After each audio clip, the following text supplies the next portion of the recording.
복음입니다.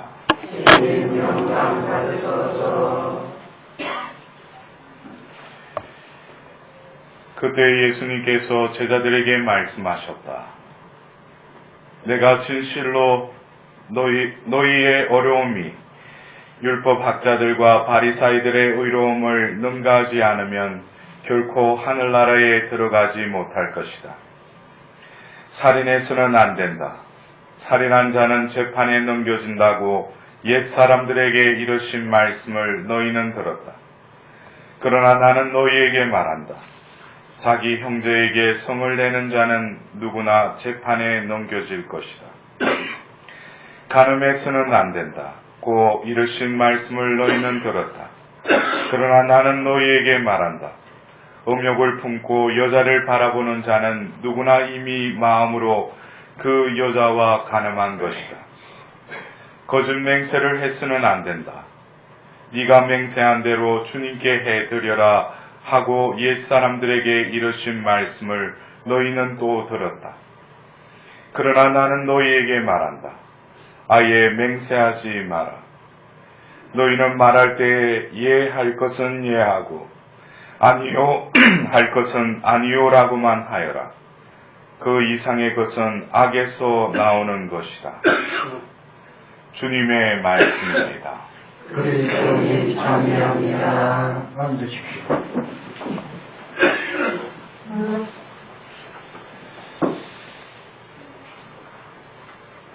요즘 우리가 TV나 여러 가지 어떤 매체를 통해서 뉴스를 들으면은 우리는 곧잘 어떤 법에 대한 이야기가 많이 나오죠.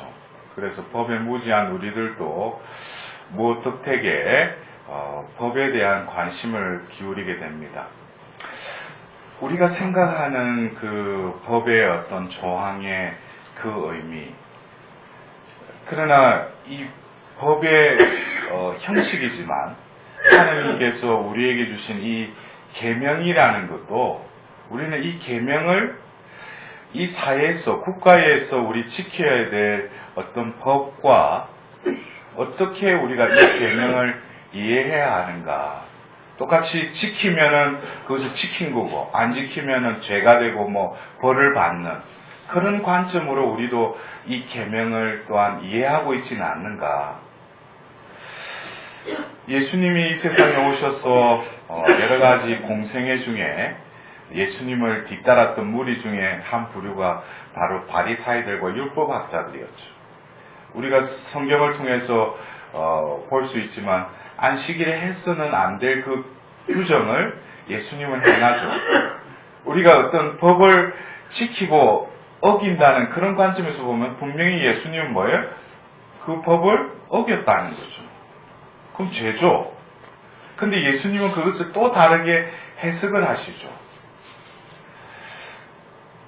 우리는 어떤 적혀있는 법 조항, 그것에 어긋나느냐, 맞느냐, 이것이 어떤 법의 테두리라면, 한계라면, 하나님의 계명은 우리는 또 다른 차원에서 이 법을 바라봐야 합니다.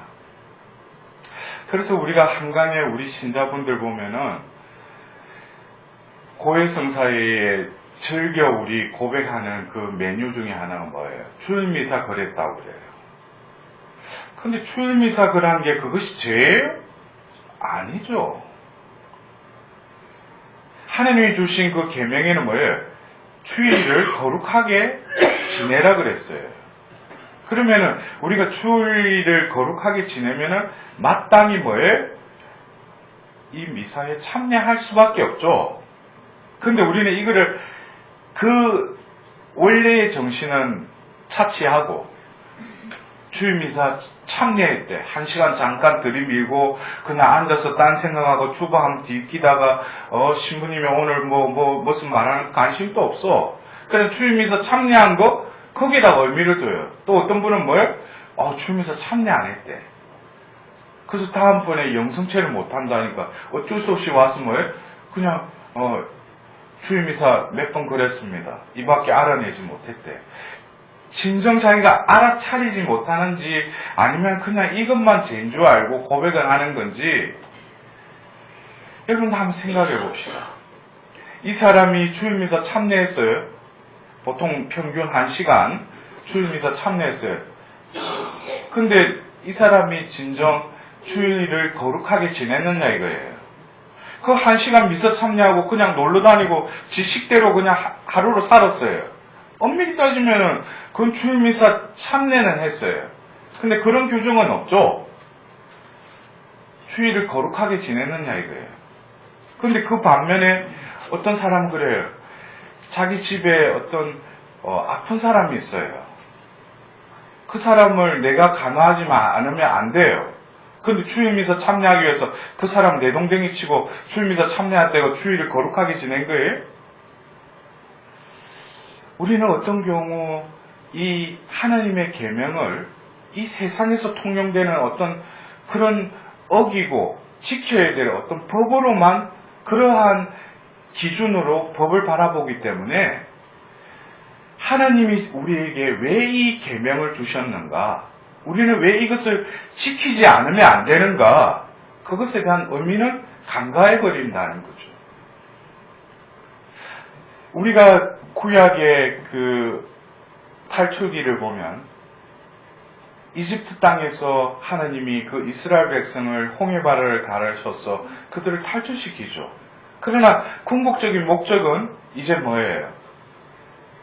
공식적인, 공적인, 또 법적이며 또 인격적인 그런 관계를 맺기 위해서 그들을 시나이산으로 가서 계약을 맺으시죠. 계약을 맺고 나서 뭐예요? 모세를 통해서 십계명을 주시죠. 여기서 순서를 봅시다. 먼저 하나님은 그 관계를 맺으시고 나서 하나님은 그 계약을 통해서 뭐예요? 너희들은 제사장의 나라, 나의 백성이 될 것이다 라고 피를 제단과 백성을 향해서 뿌리고 나서 뭐예요? 그들의 이제 공적인 관계가 된 거예요. 이것은 흡산 뭐예요? 우리가 교회에 입문하기 위해서 받는 세례성사 역시 뭡니까? 공적으로, 법적으로 우리는 하나님과 관계를 맺게 됐다는 거죠. 그래서 그 이후에 우리는 뭐예요? 하나님의 자녀가 된 거예요. 내가 무슨 잘해서 세례를 받은 게 아니에요. 하나님 그저 우리에게 신앙의 선물을 베풀어 주셨죠. 그러나 그것으로 끝나는 게 아니죠. 유목민이었던 그들이 자기들 마음대로 그냥 살던 그들이 이제 하나님 백성이 됐으니까 하나님 백성답게 살려면 어떻게 돼요? 예의도 갖춰야 되고 삶의 어떤 규준도 제대로 정립이 돼야죠. 이를테면 예를 들어서 우리가 조금 이렇게 억지지만 어떤 시골에 어느 산골에 살다가 옛날에 어떤 우리가 왕의 제도에 보면 어떻게 졸지에 보면 왕궁으로 불림을 받았는데 또 왕비가 돼버린 거예요. 그럼 자기는 보면 그냥 시골에서 살다 보니까 뭐예요? 자기 삶의 어떤 형태가 있을 거 아니에요. 근데 왕궁에 와서 왕비가 되면 어떻게 돼요? 하나하나 왕궁의 법도를 배워야죠. 그래야지 왕비다워지죠. 안 그래요? 그냥 하나님 자녀 됐다 해가지고 하나님 자녀로 살 수가 없죠. 그래서 하나님은 뭐예요? 그러한 관계성 속에서 하나님은 하나님 백성으로서 이런 것을 상가하고 어떤 것을 지켜라고 구약에서는 레위기를 통해서 또 다시금 그 제2세대인 그들을 통해서 신명기에 다시금 그 하나님의 계명, 그 규칙과 법규들을 가르쳐 주죠. 그러나 결국 뭡니까? 눈에 보이는 그 법 조항, 그것을 지키면은 뭐예요? 하나님과 올바른 관계를 맺고 이거를 어기 시에는 뭐예요? 나는 죄인이라는 거죠.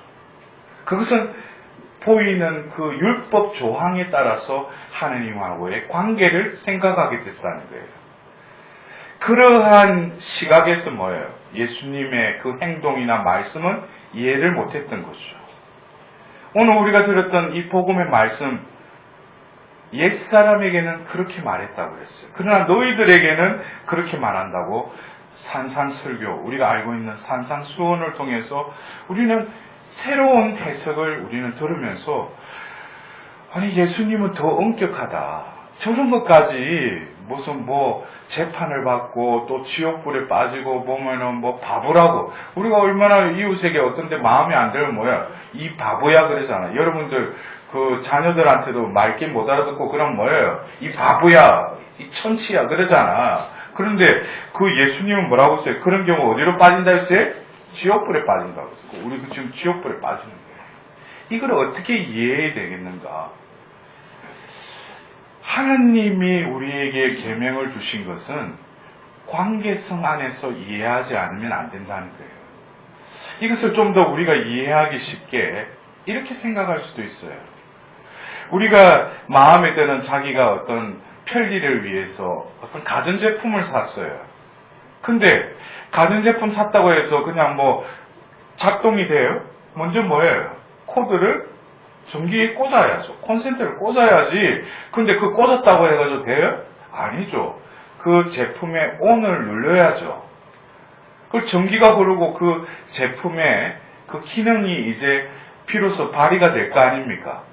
그러니까 이 계명이라는 것은 이 전류를 통하게 하고 또 이 기계가 작동하게 하는 이 선의 케이블에 비길 수가 있어요. 그래서 결국에는 뭐예요? 이 하나님과 인간, 그러나 또 하나님의 선택을 받은 하나님 백성답게 살려면은 이 코드를 꽂아야지 이게 제 기능을 하듯이 우리 역시 뭐예요? 하나님과의 그 관계성 속에서 이 계명을 이해해야 된다는 거죠. 그러면은 내가 주일 미사 한번 그랬다. 그것이 죄일 수도 있지만은 그것을 관계성 안에서 생각한다면은 내가 이 주일날, 주님의 날, 한 주간을 정리하고 또 한 주간을 계획하는데 주님 안에 거하면서 또 가족과 더불어서 주일을 거룩하게 지낸다는 것은 결국 뭐겠어요? 하나님하고의 관계가 우선적이라는 거죠. 그래서 어떤 규칙 이전에 하나님과의 사랑의 관계, 결국 우리의 관계는 사랑의 관계가 아니에요. 하나님은 당신이 사랑의 하나님임을 드러내기 위해서 예수님을 이 세상에 보내셨고 죽게 하셨죠. 우리를 구원하기 위해서. 그러나 예수님이 그 순환하기 전날 그 제자들을 모아놓고 최후의 만찬 하시면서 또 발을 씻기시고 나서 이윽고 뭐라고 하셔요? 내가 너희를 사랑한 것처럼 너희도 서로 사랑하라. 이게 뭐예요? 새 계명이라고 그러셨어요. 새 계명. 새로운 계명이라는 거예요. 결국 계명에 무엇을 예수님은 이 세상에 오셔서 우리에게 말씀하시고 살으셨고 또 그것을 실천하셨어요. 뭐예요? 그 계명의 원래의 의미. 그게 바로 뭡니까? 사랑하라는 거예요. 하나님은 우리를 사랑하시고 우리도 어떻게? 하나님을 사랑해야죠. 이런 오고 가는 관계 속에서 무엇을 통해서 우리는 하나님의 사랑을 받고 또 사랑을 할 수가 있어요? 계명을 통해서라는 거죠. 계명은 어떤 법 조항이 아니라 하나님과 우리와의 그 관계의 채널과도 같아요. 근데 예수님이 오늘 그러셨죠. 옛사람에게는 이렇게 말한다. 이렇게 말했다. 근데 너희들에게는 이렇게 말한다 그래요. 어떻게 보면 더 엄격한 이 조항을 더 풀이해서 말씀하시는 것 같지만 왜 예수님이 옛사람에게는 이렇게 모세를 통해서 말했지만 너희들은 이렇게 해라 그러셔요. 그렇다면 우리가 구약의 이 하나님의 계명을 대하던 그 자세와 지금 우리는 신약을 살고 있죠. 그것을 이렇게 아까 제가 조금 전에 비유로 들었지만 어떤 제품과 제품이 작동이 되려면 전기를 꽂아야 된다고 했죠. 그러면 어떤 계명은 그 선에 비길 수가 있다는 거죠. 근데 구약은 유선이에요. 선이 있어야지 선이 있어요 원래. 그래서 그거 꽂아요. 꽂아야지만이 뭐예요? 전기가 흘러요. 근데 요즘 우리 뭐예요? 와이어리스 무선 시대죠. 여러분들 스마트폰이나 뭐 이러면 이어폰이나 요즘 뭐 그 헤드폰이나 이런 다 요즘 뭐예요? 선이 없죠. 여러분들 아세요? 요즘 그래서 블루투스 기능이라고 그러죠, 그죠? 그래서 먼저 사면은 그냥 꽂으면 들려요? 안 들리지. 처음에 뭐예요? 페어링을 해야지. 그 제품과 이 블루투스 이것과 뭐예요? 이 주파수가 이게 맞춰져야 된다는 거죠. 우리가 신약을 사는 우리들에게는 구약의 유선, 어떻게 보면 보이는 그것을 보고 그것을 암기하고 삶을 통해서 그거를 살 때 하느님과 올바른 관계를 맺는다면은 예수님이 그 613가지의 율법 조항을 완성하시기 위해서 이 세상에 오셨고 그것을 우리에게 드러내신 것이 바로 우리를 이렇게 사랑하셨다는 거예요. 죽기까지 사랑하셨다는 거죠. 그런데 우리가 이거를 어떻게 실천하는가? 이 계명을 우리가 어떻게 살아가는가? 그건 역시 뭐예요? 예수님이 성천하시고 협조자 성령을 너희에게 보내주시겠다. 그 성령이 오시면 내가 한 말을 다시금 되새김들하고 너희들 마음에 새기게 해주겠다. 그래서 성령이 오자 그들이 어떻게 됐어요? 예수님과 3년 동안 동고동락을 했던 그들이 예수님 십자가 앞에서 다 도망가 버렸잖아요. 근데 뭐예요? 성모님과 함께 때가 되자 성령이 임하자 그들은 어떻게 됐어요? 성령이 그들을 가득 채우자 그 자리를 꽉 차고 나가서 베드로가 뭐예요? 오순절 설교를 하는데 거기서 3,000명이 회개하고 세례를 받아요. 손을 잡고 끌어올리는데 뭐예요? 그 안전병이 그냥 일어나요. 이게 뭡니까? 우리가 신약을 살고 있다면 이제 보이는 선과 같이 유선이 아니라 무선 시대처럼 우리에게 이미 그 주파수를 읽을 수 있는 그것을 우리 안에 마련해 두셨다는 거예요. 그래서 우리가 계명을 지키는 것이 아니라 그 사랑 그 자체이신 그 성령께서 우리와 함께 계시면서 그 주파수에 우리를 맞출 때 어떻게 돼요? 자연스럽게 자동으로 뭐예요? 하나님께로 우리를 이끌어 가신다는 거예요. 아 이게 뭐예요? 이게 오토매틱이지. 옛날에 뭐예요? 매뉴얼 수동적이었다면 지금 뭐예요? 오토매틱 전자동 시대예요. 근데 뭐예요? 거기서 걸림돌이 되는 건 뭡니까? 내 자아라는 거예요. 하느님을 따르겠다. 하느님 안에 살겠다 그러는데 아직까지 뭐예요? 내 셀프, 자아가 살아있어요. 결국 신앙생활에는 건 뭡니까? 내 자아를 없애고 버리고 포기하고 하나님의 그 법, 사랑의 법에 자신을 온전히 맡겨드리는 거. 그럴 때 뭐예요? 계명은 저절로 지켜지는 거예요. 오늘 여러분들 이 연중 제6주일 교회에서 오늘 본기도문을 봅시다. 하느님 바르고 진실한 마음 안에 머무르시겠다고 하셨으니 저희에게 풍성한 은총을 내리시어 하느님의 마땅한 뭐가 되게 해달라고? 거처가 되게 해달라고 했어요. 여러분들 신약을 살고 있는 우리들은 돌판에 새겨진 그 계명을 지키는 것이 아니라 우리 안에 하나님이 머무를 수 있도록 그 거처를 마련해 드리는 거예요. 그래서 바오로 사도가 뭐라 했어요? 이제는 내가 사는 것이 아니라 그리스도께서 내 안에 사십니다 그랬어요. 그리고 또 다른 서간에 뭐예요? 성령을 슬프게 하지 마십시오. 성령의 불을 끄지 마십시오. 결국 뭡니까? 문의는 하나님의 자녀이지만 내 뜻대로 내 계획을 이루기 위해서 오늘도 뭐예요? 하나님 앞에서 기도한다고 앉아있는 그 영혼 안에는 뭐예요? 하나님이 거할 곳이 없다는 거예요. 하나님의 거처가 없다는 거예요. 여러분들 결국 우리가 진정 살아가면서 나를 창조하신 분이 나를 지으시면서 하나님은 내 안에 거처를 마련해 주셨어요. 여러분들 아직까지 그 거처에 나라는 존재가 주인 행세를 하면서 하나님을 또 다른 알라디아 램프처럼 필요할 때 부르는 그런 하느님이라면은 아직까지 뭐예요? 신앙의 정수를 아직 깨닫지 못했어요.